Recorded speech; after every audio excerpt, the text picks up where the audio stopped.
Welcome, everybody, to another deep dive. This time, we're going deep into the world of Medicaid fraud.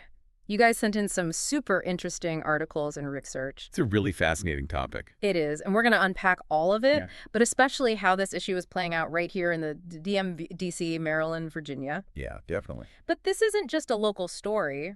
We'll also look at how these local cases connect to this bigger national picture. It's like a puzzle. Oh, I like that. Every case, every story is a piece that helps us to see that bigger picture. I love that. Okay, so first, for anyone who might not be super familiar with all this, Medicaid, it's a huge government program, right? It helps millions of Americans get health care who might not be able to afford it otherwise. Yeah, And Medicaid fraud. Well, that's when people intentionally game the system for profit. exactly. We're talking about billing for services that never happened, Right. exaggerating diagnoses to get those bigger payouts, Mm-hmm. and even getting involved in those shady kickback schemes. Oh, yeah. Someone gets paid to refer patients. Yeah. So it's really serious stuff. And the thing is, it's not just about stealing money. Right. It's about taking advantage of a system that's meant to help people who are often in vulnerable situations. It's not just numbers on a spreadsheet. Exactly. There are real people, real consequences involved. So let's start by kind of bringing this issue right here to our doorstep. Back in 2012, DC was hit with this massive home care scandal. Yeah. 25 individuals were charged. Wow. And get this, they had pocketed $75 million Wow. from the program. Think how many people could have gotten legitimate care with that money. That's a lot of money. Yeah. It's a lot. So it really kind of exposes how vulnerable the system can be, Right. especially in areas like home care, which can be harder to monitor than, say, a hospital visit. Yeah, much harder. So in this scheme, these home care agencies, they were billing Medicaid for services they never actually provided. Right. And this wasn't just a one-off thing. Similar schemes have popped up in Detroit, Miami, other cities all around the country. So the question is, why is home care such a frequent target for this kind of fraud? Well, that's a great question. And I think it suggests that there might be some vulnerabilities in the system that make this type of care more susceptible to fraud. Right, like maybe there are gaps in oversight or verification that need to be addressed. Possibly, yeah. Okay, so let's fast forward now to a more recent case from 2024, also in DC. Okay. This time, the focus was on mental health services. 6 individuals indicted for over $10 million in false billing. And it involved billing for inflated hours, services that never even took place, and even bumping people into higher paying levels of care when they didn't qualify. Right. So this case, I think it highlights just how complex Medicaid can be. Yeah. It's full of all this specialized terminology, procedures. For example, they were exploiting a program called Assertive Community Treatment. Oh, right. ACT provides intensive community-based services for people with severe mental illness. And that kind of specialized language can be really confusing, Oh, yeah. even intimidating for people who aren't familiar with the system. Definitely. And that complexity can be exploited by those looking to commit fraud. Yeah, it's almost like they're using the system's own complexity as the smokescreen to hide what they're doing. And what makes this even more unsettling is that the people who genuinely need mental health care, Right. they're the ones who suffer when those funds are diverted elsewhere. Absolutely. It raises really important questions about how we can make sure that the people who need care the most aren't being left behind because of fraud. So we've seen 2 pretty clear examples of how Medicaid fraud has hit close to home here in the DMV. Right. Devastating financial consequences. But these cases, they also raise a much broader question. Why are people engaging in this type of fraud in the first place? Right. If we can kind of put ourselves in the shoes of someone who might be tempted to commit fraud, are there flaws in the system that make it easier to get away with it? Are there enough deterrents in place? This is where things get really interesting, I think, because we have to consider the motivations behind these actions. Yeah, and it's easy to just point fingers and judge. But I think it's more helpful to dig a little deeper. Some of the articles you send in highlight a few recurring factors Okay. that contribute to this type of fraud. One that stood out to me was economic pressure. Some of these cases involve individuals who are facing serious financial hardship. Right. Obviously, that doesn't justify their actions at all, No, of course not. but it does make you think about the desperation some people might be facing. Right. It makes you wonder if there are ways to address those underlying economic disparities that might contribute to this problem. Could better social safety nets or economic opportunities help reduce the temptation to engage in fraudulent activities? That's a good point. It's like we're talking about treating the root cause, not just the symptoms. Exactly. And speaking of root causes, another factor that kept popping up was this idea of systemic loopholes. Medicaid, with its vast network of programs and regulations, inevitably has flaws, right, that can be exploited. Right, right. Even with the best intentions. Any system as big and complex as Medicaid's bound to have some vulnerabilities. It's like a giant, intricate machine with so many moving parts. Yeah. And if you know how the machine works, you might be able to find ways to manipulate it for your own gain. Exactly. So even if we address those economic pressures, we still have to find ways to tighten up the system itself, Mm. make it more, fraud resistant. Absolutely. Okay, there's one more factor mentioned in the research that I wanted to touch on. It's a bit more sensitive. I think it's Okay. important to discuss. Okay. Community dynamics. Uh-huh. So what I gathered from this is that in some communities, there might be this sense of loyalty or obligation that could draw people into these schemes, even if they wouldn't have done it on their own. Yeah. It's a reminder that these cases aren't just about individual choices, right? Yeah. Social and cultural factors can play a significant role in influencing behavior. It's a complex issue, and we need to approach it with sensitivity and understanding. Yeah. That makes you think about all the different factors, right? It does. It really does. So we've got those economic pressures, we've got the systemic loopholes, and then like we just talked about, these sometimes really complex community dynamics. But this isn't just happening here in the DMV. This is a national issue, right? Oh, yeah, absolutely. We've been focusing on these local cases, but Medicaid fraud is a problem all over the country from coast to coast. It is. And some of these national cases, they really highlight how organized some of these schemes can be. Absolutely. Like, remember that case we talked about in Florida? Uh-huh. With those individuals falsely enrolling beneficiaries who were actually living in Nicaragua and the Dominican Republic? Enrolling them in Florida's Medicaid program. Right. It resulted in over $25 million in fraudulent claims. It's a lot of money. It's a lot of money. And it shows that it's not just individuals acting alone. We're talking about these sophisticated networks of people Yeah. working together to exploit the system. It's crazy. Yeah. And then speaking of crazy, there was that case in New York where those 10 individuals were charged in that scheme where they were paying homeless people to pose as patients Oh, wow. and undergo all these unnecessary tests. Oh, gosh. And they built the system for $70 million. It's mind-boggling. It is. It really underscores the need for stronger oversight and enforcement mechanisms at every level of the Medicaid program. Yeah, absolutely. But before we jump into all the solutions and everything, I kind of want to shift gears for a second. Okay. We've been focusing a lot on, the people who are committing the fraud. Right. But what about the people who are brave enough to report it? The whistleblowers. Yeah, that's an excellent point. Their role is often overlooked, but they're so essential in the fight against fraud. They're putting themselves at risk by speaking up. Yeah. They could face retaliation from their employers, Right. their communities, even their families. It makes you think, what motivates these people to come forward? What makes them do it? I mean, think about it. Reporting fraud can have serious consequences. Like, you could lose your job, your reputation, Yeah. even your personal safety. Wow. So what makes someone take that risk? I think it's a fascinating question. It really speaks to the courage and integrity of these people. Yeah, it's almost like they're driven by this sense of justice, Yeah, a desire to right a wrong, even if it means putting themselves in this really difficult position. exactly. They see something wrong and they feel like they have to do something about it, Yeah. even if it's hard or even dangerous. Yeah. Okay, but even if you're motivated by this strong sense of justice, wouldn't you want to make sure you were protected?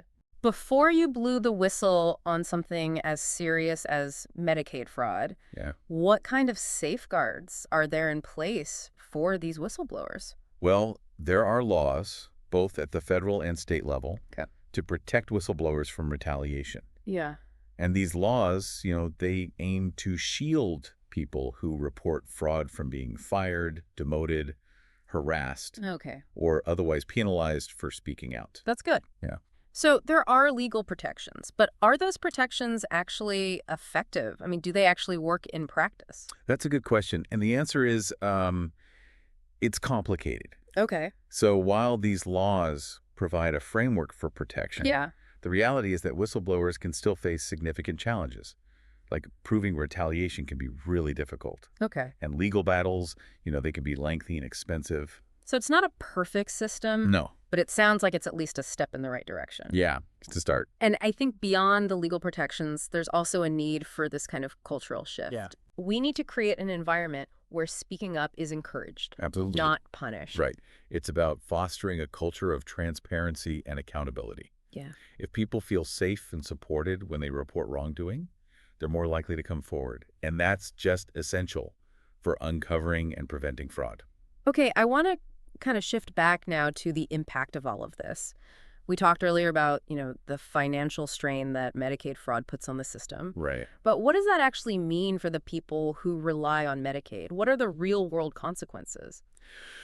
Well, the consequences can be pretty devastating. Okay. When Medicaid dollars are diverted to fraudulent activities, it means that there are fewer resources available Okay. for legitimate healthcare providers and patients. Right. So imagine you're someone who relies on Medicaid for your essential medical care. Hmm. Fraud could mean longer wait times for appointments, limited access to specialists, or even cuts to vital services. So because of the actions of a few, everyone who depends on Medicaid potentially suffers. Right. It's a ripple effect that impacts the entire healthcare ecosystem. Wow.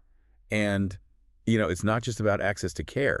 The quality of care can also be compromised. Oh, okay. When providers struggle financially because of fraud, they might be forced to make really tough choices, like cutting corners, Oh, yeah. reducing staff, Yeah. maybe even closing their doors. Wow. And that can have a direct impact on patient outcomes. Yeah, that is a sobering thought. But it's important to acknowledge those realities. Absolutely. I think. We can't ignore the very real human costs of Medicaid fraud. Yeah, definitely. It's not just numbers, it's people's lives and well-being.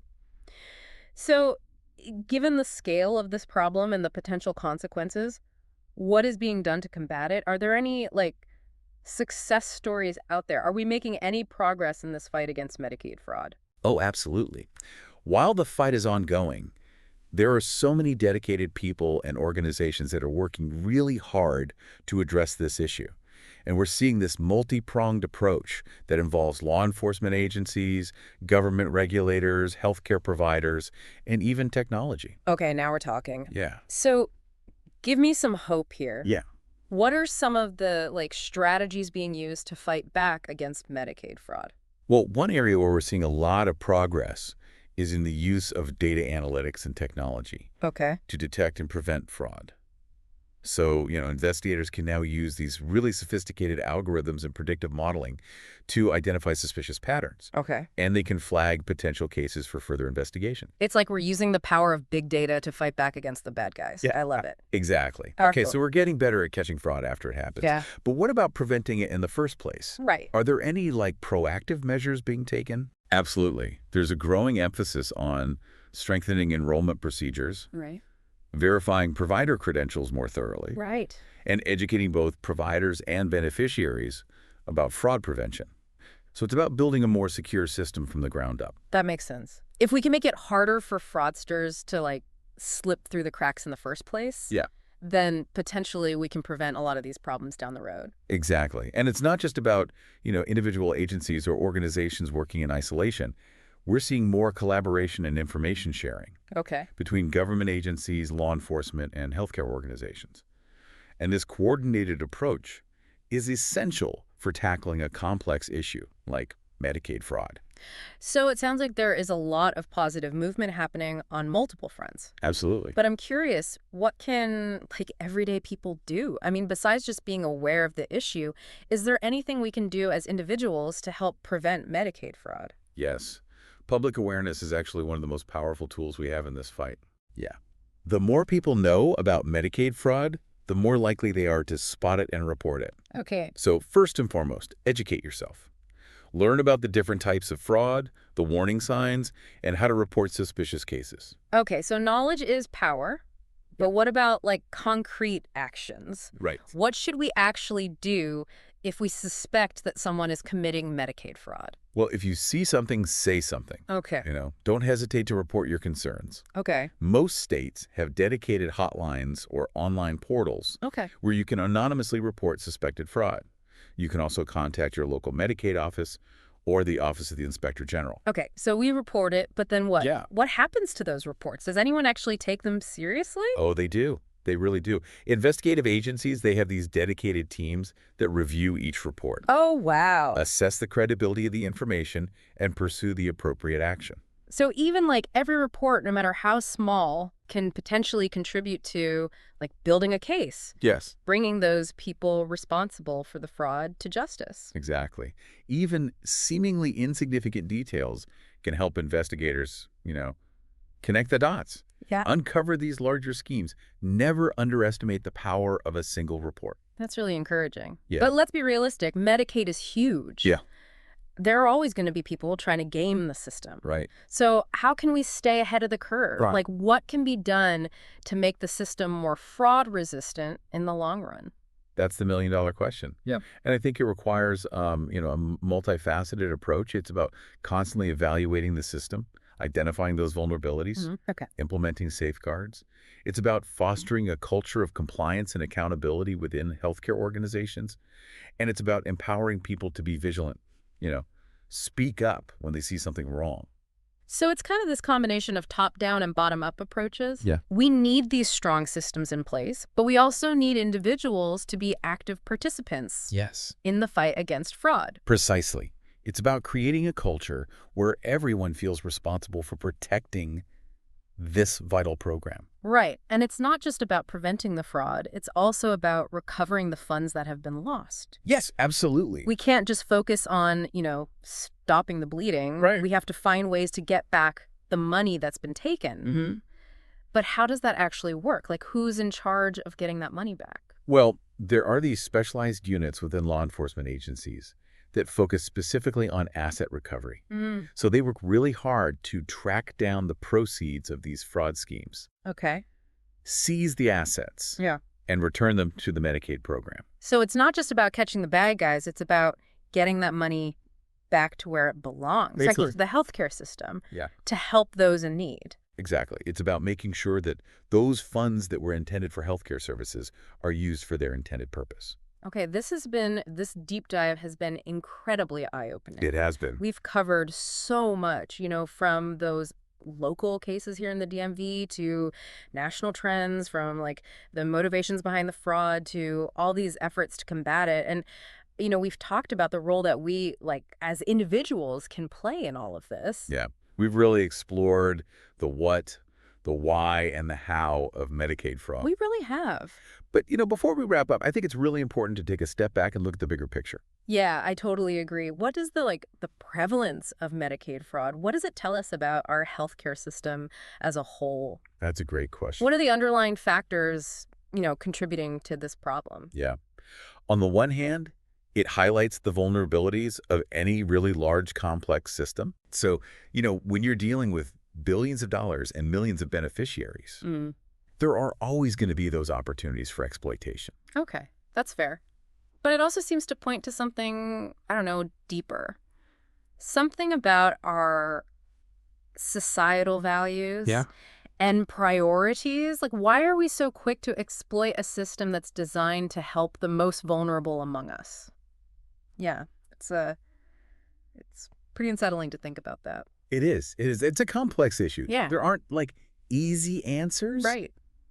But it does make you kind of think, about, our responsibility to each other, our compassion. Yeah. Are we doing enough Right. to protect these safety net programs? Are we creating a culture where exploiting them is just not okay? It's a tough question, Yeah, but a it is. super important one. And we can't just focus on the mechanics of fraud prevention. Right. We have to think about these big societal issues. But I think there's one more piece of this whole puzzle that I haven't really talked about yet. Okay. The media. Ah, yes. The media, they play a huge role Yeah. in shaping how we see issues like this. They do. And how those stories are told can really impact public perception and even policy decisions. Exactly. Because, if the media only focuses on the most sensational cases, Right. the ones with millions of dollars or these crazy elaborate schemes, it creates this perception that Medicaid fraud is everywhere. Right. And that the system is totally broken. Yeah, and that can lead to these knee-jerk reactions. Yeah. Calls for stricter regulations, more oversight, even funding cuts. Right. And as we've discussed, those things can really hurt the people that Medicaid is supposed to help. It's like you're trying to fix a leaky faucet by hitting it with a hammer. Yeah. You might stop the leak, but you're probably going to cause way more damage in the process. Yeah, exactly. A Yeah. perfect analogy.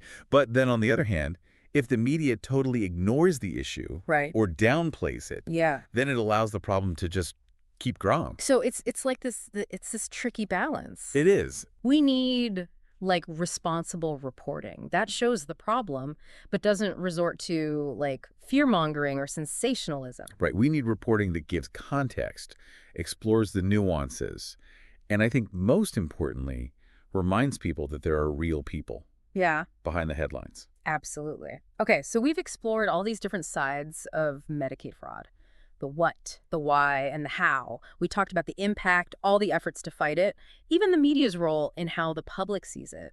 But before we wrap up, I want to bring it back to you, the listener, and leave you with something to think about. Yeah, give you a final thought to kind of chew on. Exactly. So we've talked about the people committing the fraud, the whistleblowers who report it, even all those complex social and economic factors that, contribute to the problem. Yeah. But what about the people who design the system in the first place? Ooh, that's a good point. The policymakers, the legislators, Yeah. the people who write the rules and regulations that, govern Medicaid. Right. What are their goals? What trade-offs are they making? Are they focused on efficiency, saving money? Or are they really focused on making sure that Medicaid actually serves the needs of the most vulnerable? These are really good questions. Because in the end, this fight against Medicaid fraud, it's not just about catching the bad guys. It's about creating a system that is just and equitable Yeah, and really designed to help people in need. that is a powerful thought to leave on. It's a good reminder that this issue is bigger than just individual cases. Right. Financial losses. It's about like our values as a society, Absolutely. our priorities, the Yeah. kind of world we want to live in. It's a challenge, but it's one that we can overcome, I think, Yeah. if we have that collective awareness. Right. If we're engaged and we're really committed to building a better system for everyone. Well, that about wraps up our deep dive into the world of Medicaid fraud. I hope this gave you some new insights and maybe even inspired you to do some more digging on your own. Until next time, stay curious, stay informed, and stay engaged.